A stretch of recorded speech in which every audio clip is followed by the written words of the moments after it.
In the studio this morning, I have Donnie L. Betts. He's an award winning documentary filmmaker, theater director, and podcast host.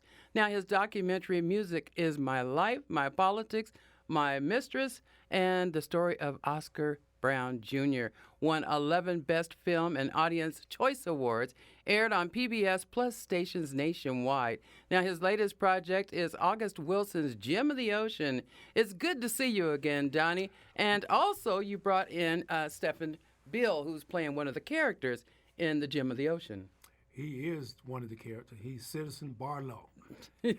Citizen Barlow is one of the main reasons that we have Gem of the Ocean. Well, all right. Yeah. So thank you so much for having us this morning. We appreciate you. My pleasure. Yeah, thank you. So, why Gem of the Ocean, Donnie? Well, the Aurora Fox has made a commitment to produce all 10 plays of the Century Cycle by August Wilson. He's one of the few playwrights that's been able to accomplish that goal, write 10 plays for every single century. In this case, each play deals with the black experience in America. So Gem of the Ocean is the first one, 1904, the first decade of this century. So with this commitment by the Aurora Fox,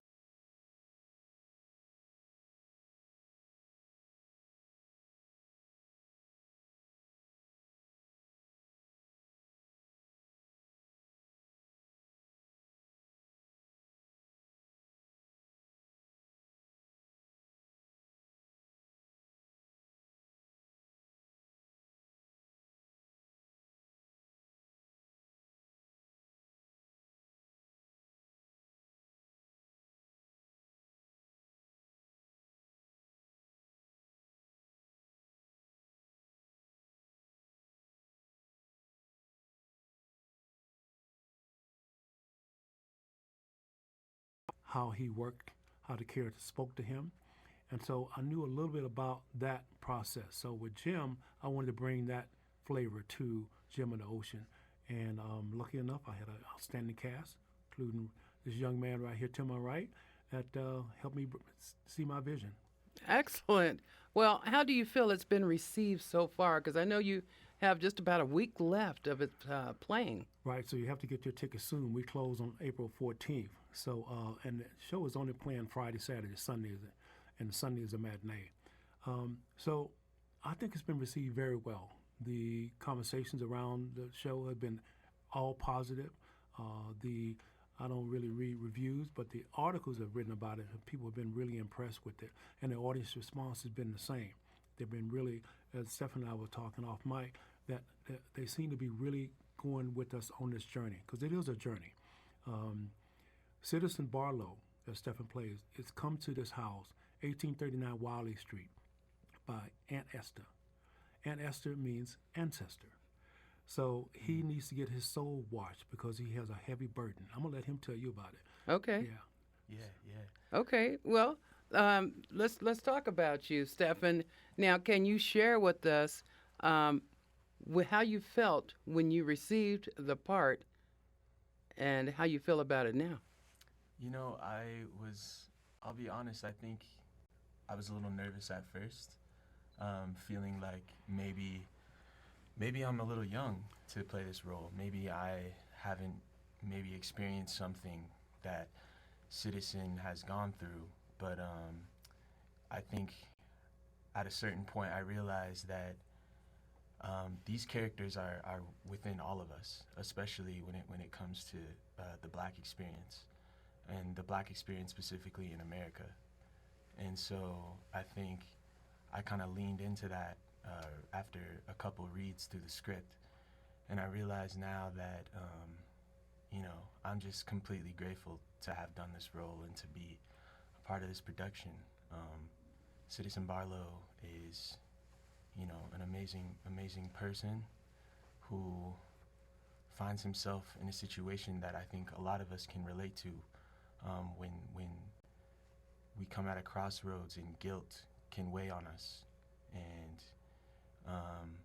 within that journey, it's a spiritual healing process, and through that he finds community, and he finds himself, and he finds love. And through this role, I think I've found that within this cast, so it's kind of a really full circle thing. Full circle's wonderful, isn't it?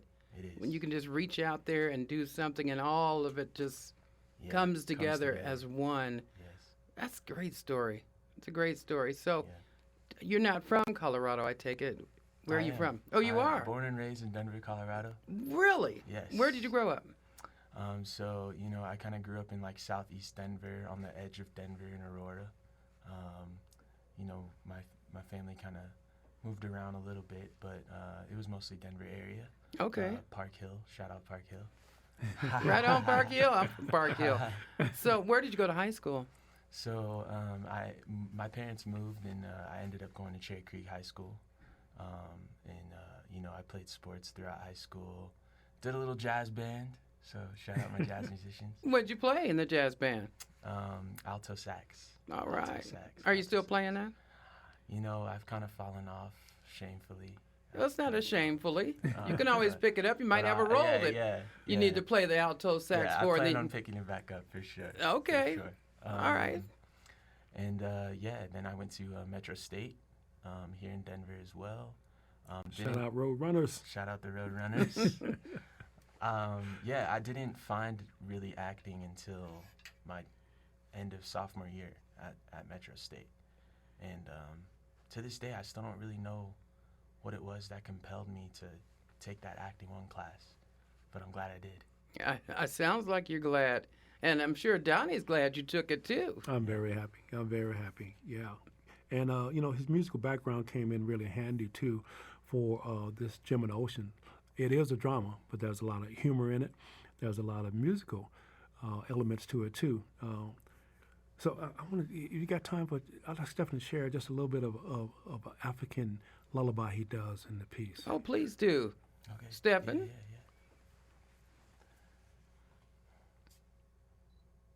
Mekavaje je vielo. Mekavaje je vielo. Mekavaje je vielo. Mekavaje je vielo.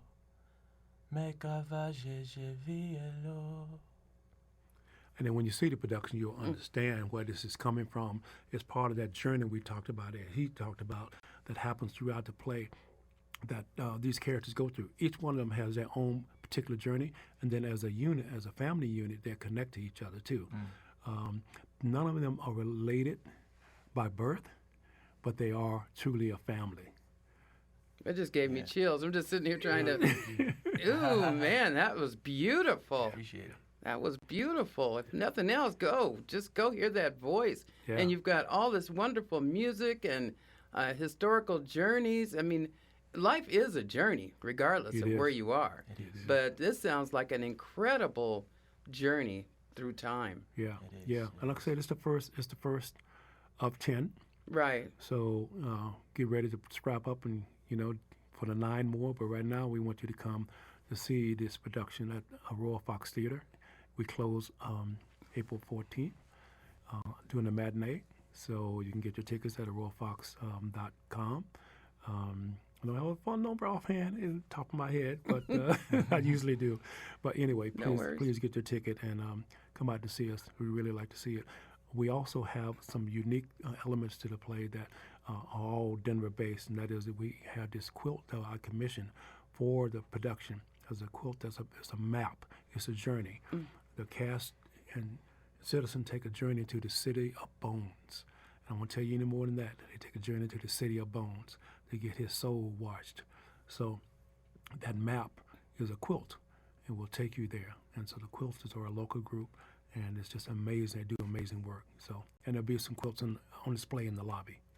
Oh, that's fabulous. That's fabulous. So that is running Friday and Saturday at 7:30 p.m., correct? Correct. At the Aurora Fox Theater, and Sunday afternoon at 2. So right after church, grab a bite and run on over to the theater if you hadn't been this weekend, because Please do. this is it. We This is don't it. want you to be shut out. Yeah. We want you to get there and enjoy it. And I'm floored. I can't wait to see it. Good. I don't want people to say, oh, I was intending on going, but Right. I just couldn't get there, or I couldn't get a ticket because, usually, closing weekends sell out. So I don't want to hear that excuse, people. Now's the time to jump on it. Aurora Fox Theater. I want to thank you both for taking the time to come down and join me this morning for Mid Morning Jazz. And I am so excited and look forward to seeing it soon.